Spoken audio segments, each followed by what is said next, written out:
The past few days have gone down with strong tidal waves of emotions from the fatal Christmas charity stampede to a 2025 budget that has stirred one of the most scandalous allegations in recent history. Serap has been making ferocious demands for the presidency to cut 9.4 billion naira earmarked by the presidency for meals, refreshments, and travel, while also asking the National Assembly to bring down its 344.85 billion naira budget. Is a nation back to another cycle of padding, false insertion, or doctoring of the budget document? And as we get set to turn on the searchlight again on the 2025 budget, over time, budget making has always drawn one of the most virulent criticisms and intense suspicions about the sharing of the national cake. Well, let's take a look into some of the eye-popping areas and contentious proportions of the budget. Serap alleges that the presidency has presented 9.6 billion naira for refreshments and travels, while the National Assembly is cornering about 350 billion naira for itself. The hunger stampede over the weekend is still raising so much dust and emotions, with very tragic episodes leaving 67 dead across different parts of the country. The nation's economic advisor to the president, Dr. Tope Fasua, joins us on Prime Time. Tope, glad to have you join me. Thank you very much. Well, like I just read a while ago, 9.5 billion for travel and catering for the presidency, 344.85 billion naira for lawmakers at a time Nigerians are perishing because they went in search of food. Serap says it's excessive, it's insensitive. Well, thank you very much for bringing me on today. These are very interesting times. I think, first of all, to pay condolences to the families of those that have lost their lives. Some of them are children, being in the wrong place at the wrong time in this season. Whereas, of course, there's the political side of it. I'll get to that. I don't know why. Opposition politics. Oh, they've made people so hungry. But the truth is, we'll get to that. Okay. Well, statement where do you want me to start? You talk about start with where? Okay, let's start with the spending, which. Remember, when I converted it now, maybe it's about $7 million. Okay, remember that the Naira is weaker now, even if I would start with the National Assembly, which is a fallout of the present Naira, government. No, which is a strategy which is working and paying off in many ways as well. But if you look at it, the 340-something billion for the National Assembly, which is not just to be shared among the members of the National Assembly, but that's the entire budget for running the entire operations of the National Assembly, not just money to be shared. The salary is just a segment of it, remember that this used to be around 125, 150 billion in some years back. So two things are happening. Of course, the Naira is weaker. As a matter of strategy, the Naira was floated to remove arbitrage opportunities that people had been, some people had been enjoying. But, the Naira is now looking plenty. But there's also what is called the purchasing power parity, meaning that if you focus on the Naira, you can do a whole lot more. But if you're using that Naira to purchase foreign things, which are denominated in other currencies, then you're going to have a problem because you can't buy as many of those foreign items as you would if you focus on the Naira. So if you look at it today, a lot of people are shopping locally. E-commerce has become a big thing. Most people, whatever it is you're putting on today, you can get it online in Nigeria to be delivered to you. You don't even have to leave your house. So for as long as you can do that, people are becoming more entrepreneurial in producing and providing the things that Nigerians need themselves. And in fact, if you look at it further, look at the Aba area, you see that there's a lot of products moving into Cameroon, into Gabon, into DR Congo, into other places. So I think the economy is being restructured in some fundamental ways, and that's remarkable. So 9.6 billion naira, I'm minding the fact that the presidency is not just the Aso Villa. When you hear presidency, the agencies under the presidency, BPP, BPE, BPSR, dozens of agencies that are under the presidency. Yeah, but the question, you know, so except you're saying they shouldn't eat when they shouldn't have a cup of tea. Minding the fact, let me tell you this, I work in that villa. In the villa where we work, there's no canteen, there's no food, anything for anybody. If you work till 4 p.m. from morning, you're on your own. If you don't go outside to look for something to eat, you're going to go hungry. That's the way. In fact, the vice president, whose office where I sit, is the one that provides food for hundreds of people every day from his own personal resources. So it's not like there were people going there to just enjoy. I can tell you this because I've been on your side before. I hosted a program on economics as well in one of the local stations, and now I'm on this other side. I can tell you exactly how it's going. So you're speaking for the other side? Yes, I am, actually. Well, the point here is, whether people are going out because there's no canteen or not, the figures. In fact, somebody said this: desperate crowds and foods of death. That's how some have described the show of shame across the nation. Ibadan, 35 children. Anambra, 22. Abuja, 10. At this point, look at that. Yeah. The presidency is No. Well, for travels. Again, exactly. Mind you, you're adding travel. Travel is inside. Catering is inside for the few occasions when maybe foreigners come to meet the president and he needs a cup of tea or a cup of coffee and a few biscuits and so on. Look, at the end of the day, we're talking about 365 days of intense activities. At that level, none of us at our level, I'm a special advisor, have any authority to spend any government money in that manner. If you needed your own tea, you get your own tea. If you want to entertain your guests, you take him out. There's no even facility for that. But again, travels have been added. Okay, so this is what I'll say. That this government, from what I've seen, because we came in with no illusions. We came in, we didn't have any illusions that there was any money anywhere. The Buhari government had waded through COVID, then there was this ways and means money printing, which wasn't just a Nigerian thing, truth be told, because if you looked at the accounts of the Bank of England and the Fed, you see the spike. In 2020 to 2021, everybody went crazy trying to print money to survive. So we were coming in under no illusions. By the time the government of Bola Tinubu came in, we saw where the bodies were buried. We saw where the deficits were. And the president said, magnanimously, that look, I'm taking on the assets and liabilities that are meant. Let me take your point. So we didn't come in on that. So I would probably tell you that we are running one of the most frugal governments. Really? Yes. Really? Okay, let me give you something. I'm a special advisor. Don't forget I'm a special that advisor. It is in this government that the president has bought a plane. A second-hand plane for that matter. What is second-hand? The cost we're talking about is in this administration that the vice president, yes, his house, a house was built by Wike, eating demand for a and house. I'm going to come back to that. But yes, let's just continue this discussion. Yes. How do you comfort or pacify parents who lost their children in the Ibadan, Abuja, or Kija?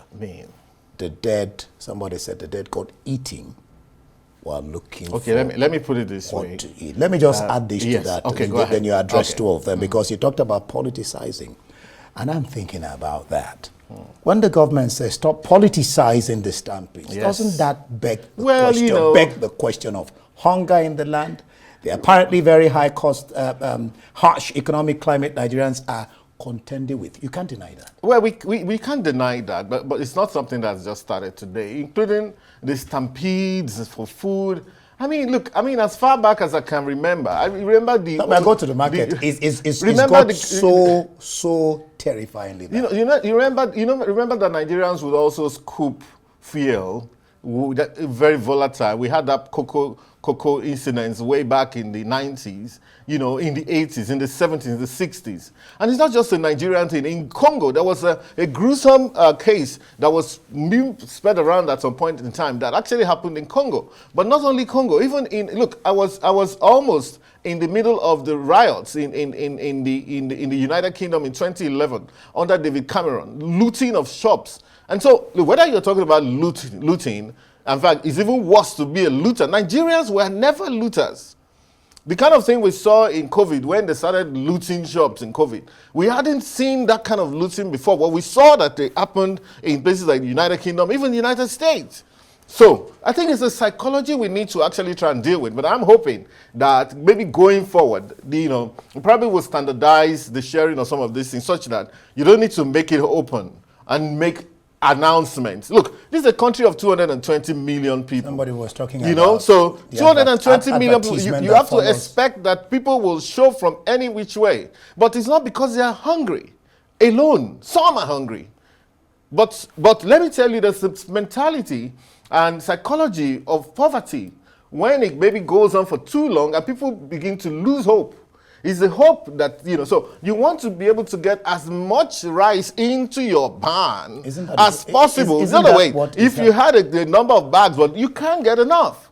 So this is the way we're dealing with this poverty. We haven't actually had that discussion. It's not just about how much money does a Nigerian have to have in his account to believe that they are rich? And minding the fact that, I just learned on this, minding the fact that we have very aspirational people. Nigerians are some of the most aspirational people in the world. Every Nigerian wants to be a billionaire. It's there in our music. I want to be a billionaire. So, if you don't get money, hide your face. It's in our music, it's in our movies, it's in our culture, it's in our churches, it's in our religious places. So how do you get out of this? We need the help of sociologists and psychologists and social psychologists to have a honest discussion about what's going on. So it's so sad that little children have had to die in this instance. And the stampede. Look, I'm going to write an article about this, and I will start with the day I almost got trampled. Okay. And it was in National Stadium in Surulere. And I was going for a religious program.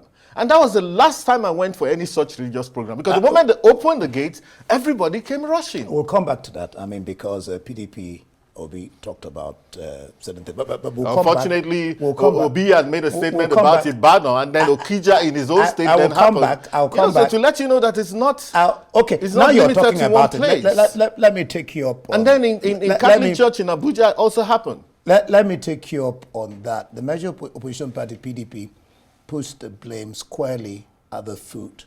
They ran this country for 16 days. In power. Under them, a lot of that happened as well. You can't keep...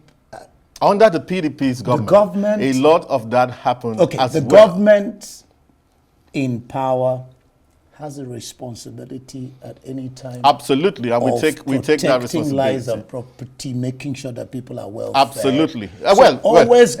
Being well fed. It doesn't happen anywhere in the world. Making sure that people are taken care of. If you see any country where 20% of people are rich, that country is in nirvana. If you see any country, the standard for income equality in countries is 10% of people are extremely rich. We're not even talking about welfare. Remember the psychology. We're not even talking about I spoke about the psychology of poverty, that the truth is not, and do you know that, poor people eat more food than the rich. So if you see a rich man today will eat a few vegetables, but the poor person wants to get more because he's thinking, look, what if I don't get this when there is money in your pocket, for example, if you're fasting. Exactly. If you have money in your pocket, you won't even go hungry.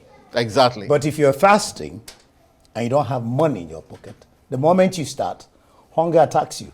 But exactly. So there's no that's by the way. Governance. That's by the way. Just a second. Let me get in this. Governance is also governance is not just about finance and all these things we do or works or providing roads. Governance is also about getting into that discussion with the people to say, listen, let's talk about this poverty that we have.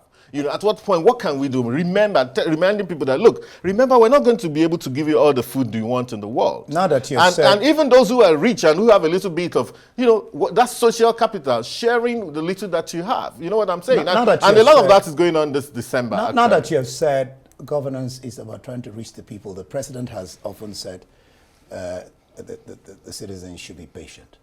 And that's why SERAP is bringing this, and that's why we're bringing this up. Yeah. SERAP is also at daggers drawn with the AG, over 26 billion for rehabilitation, almost doubling that of 2024 at the time that the debt service is 50. Rehabilitation of what? Of the vice president's quarters, his own quarters, their rehabilitation. A lot of those monies never get spent. I think hold on, let me land. 26 billion. Like I said, this is almost doubling that of 2024. At the time, the debt service is 15.8 trillion, exceeding combined figure for defense, infrastructure, education, and health. This is I think the problem, the problem is that oftentimes budgets are made. Sometimes the priorities never get to those things. You can't spend 24 billion on rehabilitating maybe vice president or president's house last year and then spend it again this year. So what they do is that when they don't spend it, they roll it over and say, let's see. This. Exactly, and it's a provision. So that's the point. Whether the provision gets you have raised an issue. Is a different issue. The issue is, why do we keep, when you have a house, you don't rehabilitate your house every exactly month, so if you listen to what I'm saying, yes. So if you listen, why does this if you listen to what I'm saying, up? The reason why you're seeing that number is because whereas it was provided for in 2024, it was never done, and so you have to roll over. And secondly, when you say roll over the numbers, no, you just now remember the fact that the value of the currency is lower. Now, mind you, and I'm asking you, who brought that about? Two things that caused it's this good. question of and I'm giving you the advantage of making that currency weaker, because now we're focusing more on Naira and what Naira can do. We're focusing more on what we can do ourselves. We're focusing more on Nigerian raw materials. Many manufacturing companies have had to now start sourcing local raw materials rather than importing them. A lot of people aren't traveling as many times as they would before. But that's one of the things, especially the middle class. And our middle class were special people. I mean, we assumed that we could travel 5-6 times on business class every year. Your colleague that has jackpot in the US or Canada, dare not try it. Dare not try it. If it could escape once in a year, it will, but maybe once in 2 years. So by the time you can't, look, ask yourself, Ndi, how come Nigeria is the third or fourth country with the highest number of university students in the UK and the US of all the countries in the world? We're rubbing shoulders with China with 1.4, 1.5 billion people. We're only 200 million people. Somebody will tell you that. That means that we're putting so much money. Somebody will tell you it's a failure of our education system. Not necessarily. It's just aspiration. It's aspiration. No, you can aspire. Look, our education system is not doing too well. But again, even some of the things we assume, and I just pushed out an article today, which I titled, "The 10 Things Nigerians Must Understand About Socioeconomic Development," the fact that we are rubbing shoulders and expecting that our economy and society will be at par with even the people that gave us colonization, who have had maybe 2,000 years of documented history. That means we're being preposterous. We're being preposterous, because we can't, your child cannot try and be you today. He has to learn and grow. And it's also a matter of time. Okay. You know what I'm saying? Let me get you take these two questions at the same time. But then put us. So it's good that, part of it, of course, we have, the Naira has become weaker, but it has made us focus more. And also, but if you look at the fiscal side, the state I remember Ekiti. Things have become more expensive. But so there's a challenge now. And there is a continuous rise in the prices of goods, services, and commodities. Over time, that gap will bridge. However, what we're saying is that for those who are enterprising, for people who have work, who want to work, indeed, there's work in this country for those who want to work. People are working. Exactly. So who wants to work should keep working. You know why? Because the private sector was not quick to catch up with the income increase. So not a lot of private sector entities were able to, take the income of their staff, to the same quantum as what the government is proposing, maybe double everybody's salary. Okay, let me typical private sector person will be a bit slow in doing that, but he must at the end of the day. Every private sector person should increase the salary of the staff, because, if you are still in business, a lot of people are making good money in this country. So, Thomas, I'm arguing that it's not about increasing salaries, it's about infrastructure. If you have infrastructure, okay. I mean, there's all sorts of arguments. But let me drop this with you. There is also the issue of lack of transparency in the proposed 344.85 billion of the National Assembly. What Serap is saying is that there should be a total breakdown of personal cost, salaries, and allowances. And I want you to put this together with the issue of what the CAM president, Gabriel Oko, the issue he raised alongside Obi, both attribute this stampede and the loss of lives to systematic failures. Oh, how come do on. you address? Yeah. Yeah, how do you address or prevent Now we're further learning. mayhem? The of reason this? why there's a government in every country is that problems not they finish. Now Nigeria people they talk am. You know, problems not they finish. There's no way So problems- because but there are problems ones you will can not finish. avoid. Wait. Because problems will not finish, every country has a government. Now we have come to a point to learn on this issue of stampede. There are many, philanthropists in this country who are doing different things. And, we've had 3 instances where things have gone awry.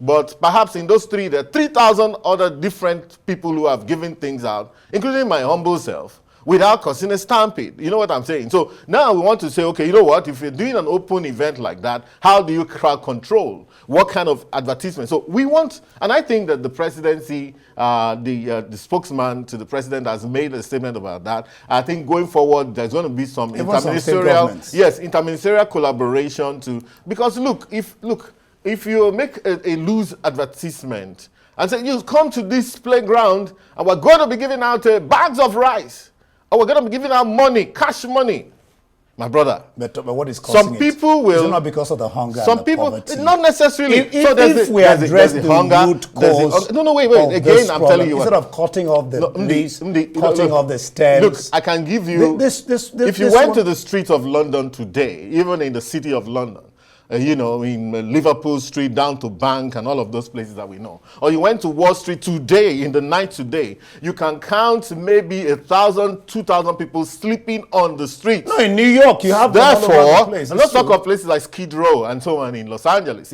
So you would see 10,000 people sleeping on the streets. The kind of problem they have there, that we don't even have it here, people sleeping on the streets like that. You know what I'm saying? Therefore, if they have not been able to eradicate poverty fully, in those countries that have had 1,800 years of experience in governance, documented governance, who are the people that we are following and copying, then I doubt if we would be able to eradicate poverty in Nigeria so quickly. However, what we can do is to manage it. That NAS thing, I probably would want you to bring. I think the best person that would do that would probably be my friends who are the spokesmen for NAS, because NAS probably.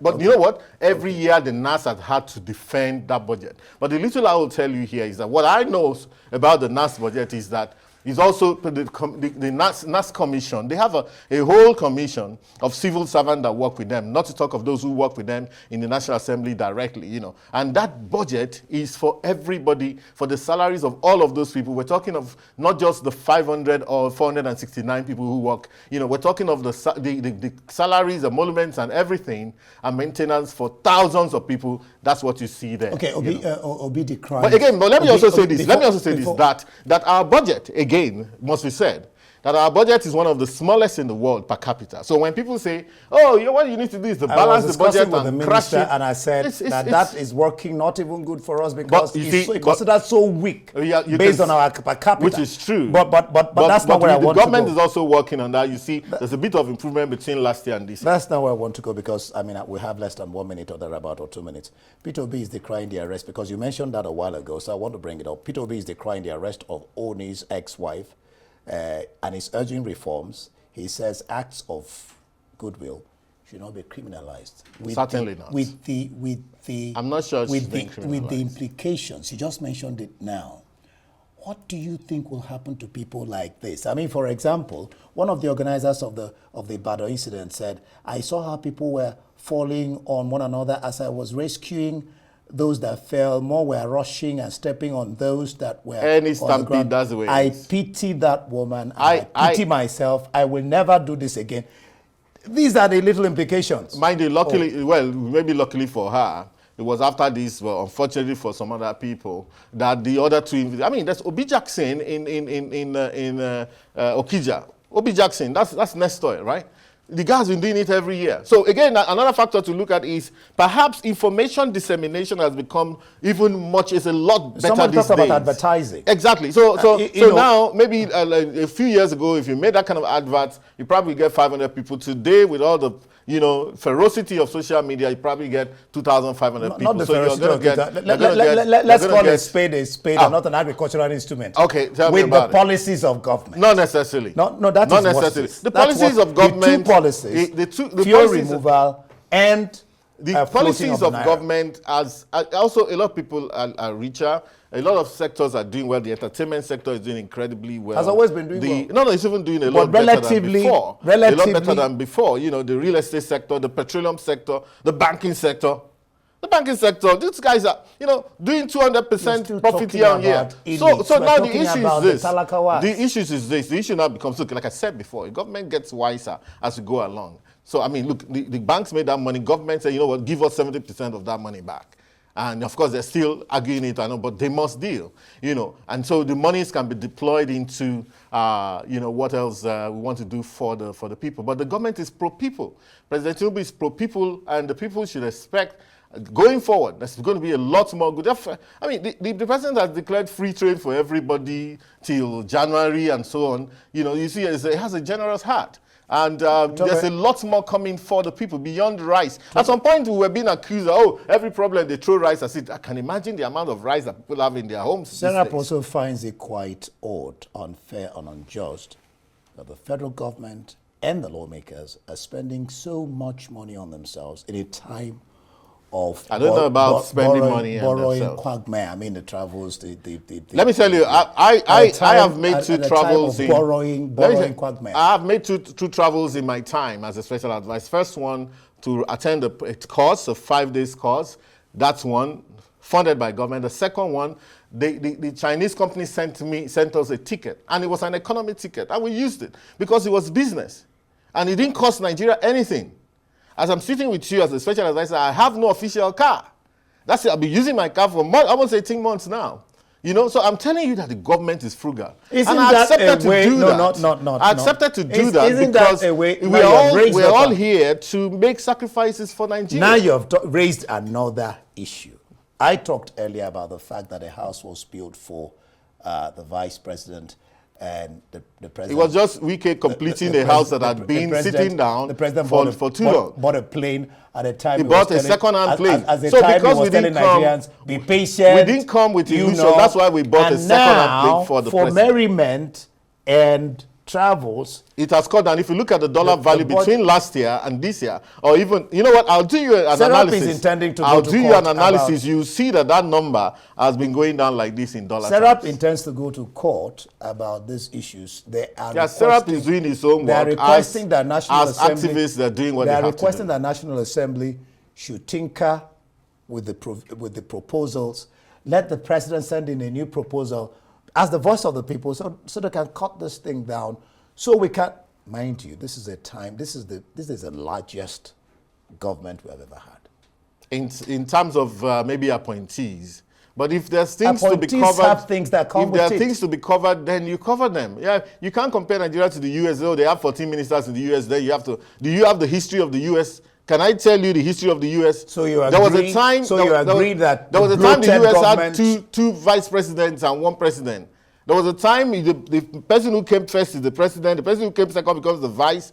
William Borg killed Alexander Hamilton in a duel. So in all I mean, there's all sorts that have happened. They have their own history. So in all sincerity, maybe you want to say that, for example, going for, mind you, there's a constitutional provision for 36 ministers. Except you alter that constitution, you may not be able to have less than 36 ministers. If you now believe that there are other areas that need to be, managed, then why not? But the bottom line is not the number of ministers, but the expenses that they carry. That's the thing. Now, youths must be. And I'm telling you that a lot of them are actually struggling. I met a minister recently who said, look, running our ministry with our own funds. Do you think Nigerians are going to believe what you're saying? Well, anyway, it has to be said. Nance, if it's Nance, true. Youths are quite a big percentage of our population.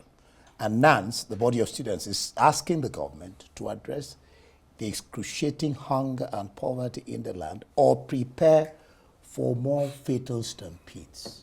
No. What will stop the stampede is the regulation of such, events, okay? in terms of but people can always exaggerate and say, oh, things are too bad and so bad and all of that stuff. I think that we need to be more nuanced, especially on platforms like this. You need to be more nuanced, and like I said before, we need to intellectualize this issue because, hey, if it's to rush for food, whether in Nigeria or UK or anywhere else, people will usually rush for things that are free. And if you don't manage the scenario, therefore you would have this kind of incidents. So I think we're going to get smarter and better with handling some of this situations. We hope we'll get smarter too in cutting down our expenses. Thank you so much. You want to have the last word. That's fine. I'll give it to you. Thank you, the economic advisor to the president, for being here on Prime Time. Thank you for your time. Welcome. Thank you.